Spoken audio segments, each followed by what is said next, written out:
Ma'am అలా ఎలా తీయేస్తారు ma'am మనల్ని? అది కూడా మనలాంటి ఎంప్లాయీస్ని. Irresponsible management. రే టోనీ, జీవితమా ఈ ఆఫీస్లో 200 మెంబర్స్ ఎంప్లాయీస్ ఉన్నారు. అందులో 70 మందిని లే ఆఫ్ చేస్తున్నారు.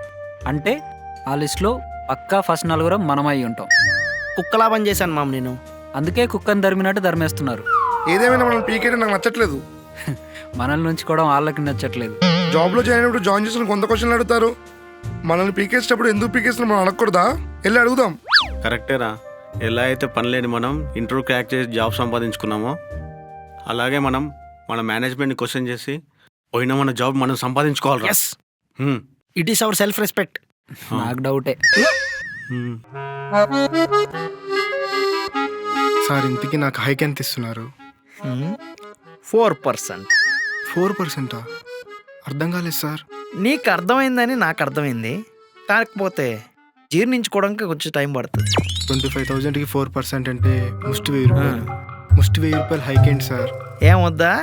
మీరు హైక్ అయిపోయినా పర్లేదు, హైక్ పేరుతో టిప్ ఇచ్చి మమ్మల్ని ఇన్స్టాల్ చేయకండి. హైక్ అయితే అంతే, పెంచేదే లేదు.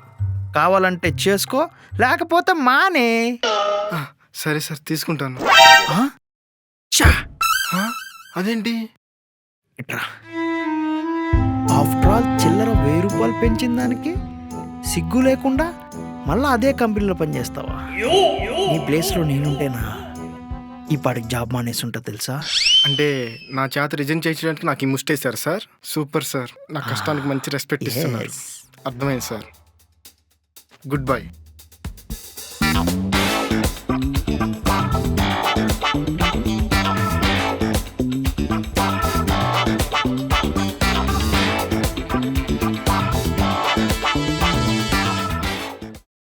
అరే డేవిడ్, ఏంటి సంగతి?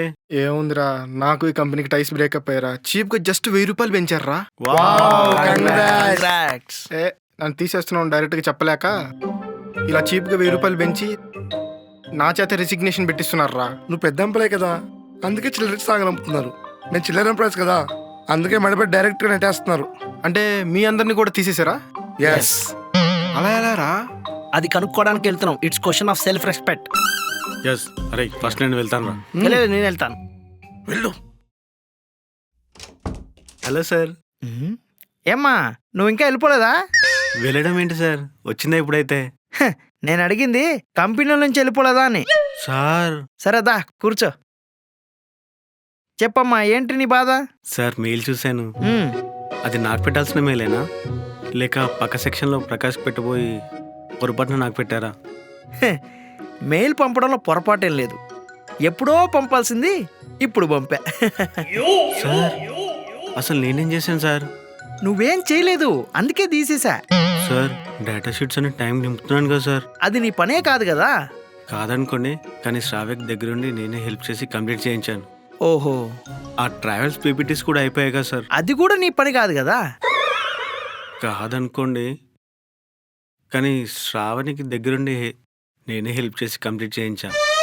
ఒరేయ్, నీ సెక్షన్లో సాయి ఉన్నాడు, శోభన్ ఉన్నాడు, సురేష్ ఉన్నాడు. వాళ్ళకి ఎప్పుడైనా హెల్ప్ చేసావరా? కానీ పక్క సెక్షన్లో మాత్రం శ్రావ్యకి, శ్వేతకి, శ్రావణికి వీళ్ళందరికీ హెల్ప్ చేస్తావరా? అసలు నీ పనే నీకు సరిగా చేసుకోవడం రాదు, పక్కన వాళ్ళు పని చేసి పెడతావరా? అదే అనుకున్నా, ఏంట్రా వీళ్ళ పని ఇంత దరిద్రంగా ఉంది అని.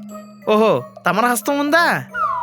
సార్ ఆఫీస్లో ఆడవాళ్ళని ఫ్లడ్ చేయడం, ఫ్రీ స్నాక్స్ కోసం వెండింగ్ మిషన్ హిట్ చేయడం, ఆఫీస్ వైఫైతో సినిమాలు పైరసీ డౌన్లోడ్ చేసుకొని చూసుకోవడం, ఇవి చాలా వరా నిన్ను పీకేయడానికి. సార్ మన వర్క్ టెన్షన్లో థియేటర్కి వెళ్ళి సినిమా చూడాలని టైం దొరకట్లేదు సార్.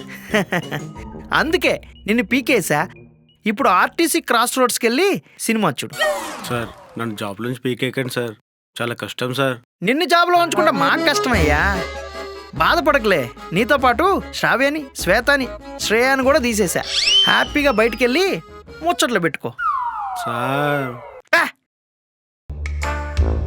లోపల ఏం జరిగిందిరా? కడిగి పడేసావా? గడిగి పారేశాడు. అంటే బయట కలుద్దాం ma'am, bye. Sir, may I come in? ఎందుకు వచ్చావు? మీరు పెట్టిన మెయిల్ గురించి మాట్లాడడానికి వచ్చాను సార్. నేను అడిగింది ఈ కంపెనీకి ఎందుకు వచ్చావు అని. సార్ దా కూర్చో. Sir, I don't accept this sir. బాబు, నీకేమీ ఆఫర్ లెటర్ ఇవ్వట్లేదు, నువ్వు యాక్సెప్ట్ చేస్తావా చేయవా అని చెప్పడానికి. అసలు ఎందుకు తీసేస్తున్నారు సార్? 25,000 జీతం, వారానికి ఒకసారి పబ్బు పోతాం, నెలకోసారి ట్రిప్పు పోతాం. నీ ఇన్స్టాగ్రామ్ స్టోరీలు చూస్తుంటే నాకు అర్థమే కాదు వీడికి ఇంత డబ్బులు ఎక్కడి నుంచి వస్తారా అని. కొంచెం రీసెర్చ్ చేశా.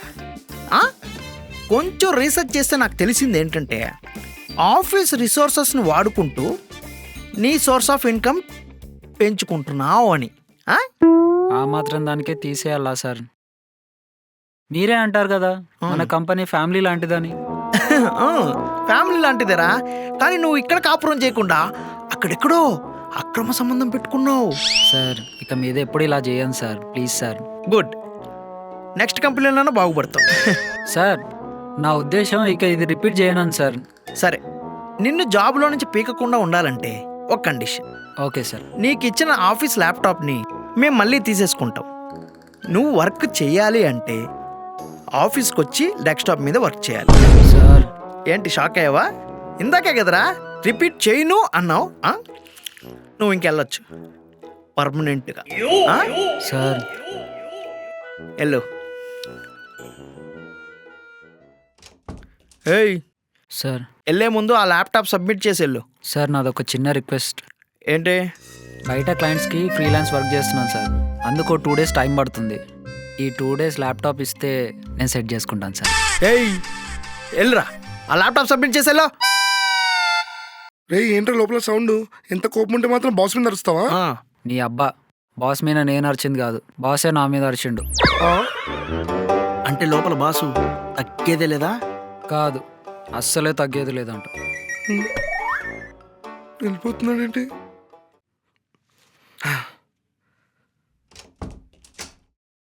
Sir may come in sir. ఏమ్మా నువ్వు ఇంకా పోలేదా? మీరు కన్ఫ్యూజ్ అయినట్టున్నారు, నేను టోనీ, ఆల్రెడీ మీ ఎంప్లాయీనే. కంపెనీ నుంచి ఇంకా వెళ్ళలేదా అని. సరేదా, కూర్చో.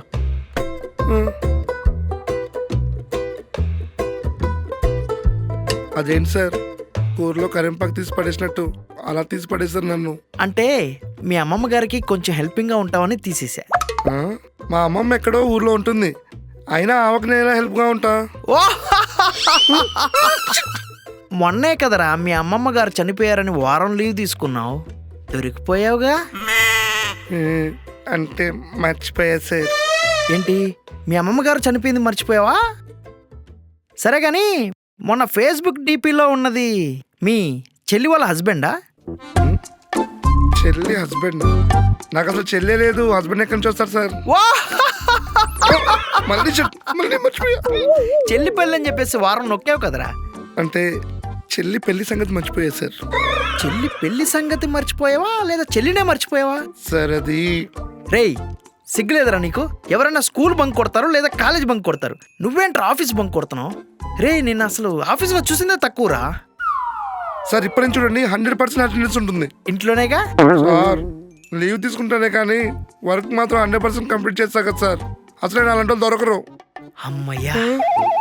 సార్ ప్లీజ్ సార్, అసలే మా నాన్నకి హెల్త్ బాగాలేదు. రేయ్, మీ నాన్నకి హెల్త్ బాగాలేదంటే మీ నాన్న ఇంకా బతికే ఉన్నారా? మళ్ళీ థర్డ్ టైం షిట్. రేయ్, నీ లీవ్స్ కోసం ఫ్యామిలీ మొత్తం చంపి మింగావు కదరా. సార్ అది ఇంకా లీవ్. రేయ్, ఏమన్నారా లోపల? ఇంకో కొత్త కంపెనీ చూసుకోవడమే, మళ్ళీ అమ్మమ్మ నుంచి స్టార్ట్ చేయాలి. బాయ్ రా. షిట్. మెయిల్ చూసుకున్నావా? సార్ నా పొజిషన్ నాకు అర్థమైపోయింది, నాదో చిన్న రిక్వెస్ట్ సార్. మీరు పీకే లోపల నేనే మానేస్తాను sir. It's matter of self respect sir. Thank you sir, good bye. ఈ తింగరోడు ఆళ్ళతో కలిసి ఈడు కూడా తింగరోడు అయిపోయాడు. వీడిని తప్ప అందరినీ తీసేశా, అది వీడికి తెలియకుండా జాబ్ మానేశాడు. ఏంటో. సో చూసారు కదండి, అది వాళ్ళ ఎపిసోడ్. మీ అందరికి నచ్చిందని అనుకుంటున్నాను. ఒకవేళ ఈ వీడియో కనుక నచ్చినట్టయితే లైక్ చేయండి, షేర్ చేయండి, కామెంట్ చేయడం మాత్రం మర్చిపోకండి. And don't forget to subscribe. Viral ఏరా, డిస్ప్లే ఆఫ్ చేసావా? లేదు, ఏసీ ఆఫ్ చేసా. ఏసీ ఆఫ్ చేసావా? ఎందుకురా? రేయ్, ఏసీ వేయడం వల్ల ఈ రూమ్ చల్లగా ఉంటుందేమో, కానీ బయట ప్లానెట్ వేడెక్కుతుంది. నువ్వు చెప్పేది అది నా బుర్రకి ఎక్కట్లా. చూడరా, ఏసీ ఆన్ చేయడం వల్ల హెచ్ఎఫ్సీస్ రిలీజ్ అవుతాయి, అంటే హైడ్రో ఫ్లోరో కార్బన్స్ ఈ ఎర్త్లో రిలీజ్ అవుతాయి. దానివల్ల ఓజోన్ పొరకి బొక్క పడుతుంది. పడితే ఇంకేముందిరా, యువరేస్ డైరెక్ట్ మన మీద పడిపోయి గ్లోబల్ వార్మింగ్ పెరిగిపోయి ఈ భూమి అంతరించిపోతుంది.